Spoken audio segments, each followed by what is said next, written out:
Good morning everyone, তোমরা সবাই কেমন আছো? আমি ভালো আছি। তবে কালকে আমি অ্যাক্টিভ হতে পারিনি বা তোমাদের কোনো পোস্ট দিতে পারিনি, তার জন্য কিছু মনে করো না। আর আজকে হচ্ছে শনিবার, তা এখন মেয়ের কটা দিন পরীক্ষা অফ আছে, সেই 16 তারিখের পরীক্ষা। সেই জন্য একটু কটা দিন কী করবো, সময় পেয়েছি হাতে।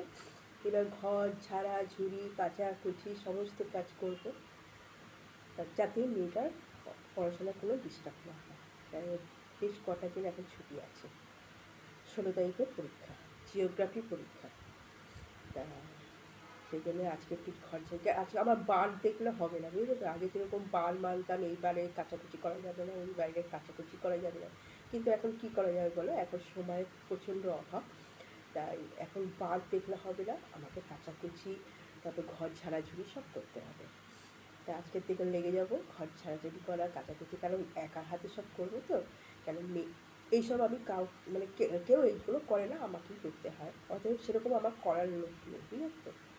আর ছেলেরা তো এগুলো পারবে না, ভালো আমি উঁচু ফ্যান ট্যানগুলো এগুলো পরিষ্কার করা, এগুলো ছেলেদের দিয়ে করালাম, কিন্তু ওগুলো তো ধরো আমি পারবো না। তাই আমাকে তখন অন্যান্য কাজগুলো করতে হবে। আর সব থেকে আমার কঠিন কাজ কী বলো তো, পর্দাগুলো খুলে কাচা। পর্দাগুলো খুলে কাচবো, রডগুলো পরিষ্কার করবো, সব মানে জানলা দরজা পরিষ্কার করবো, এইটাতে আমার বেশি খাটনিটা হয়। আর ঘরের জন্য অতটা খাটনি হয় না, হ্যাঁ, কিন্তু আমার দরজা জানলা পরিষ্কার করতে আমার খাটনিটা বেশি হয়।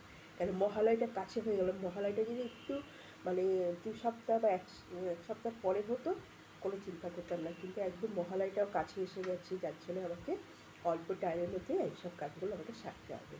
তা তোমরা ভালো থেকো, সাবধানে থেকো। আর আমার ঠান্ডা লেগেছে, বুঝলি তো? আরও একটা বিপদ, আমার ঠান্ডা লেগেছে।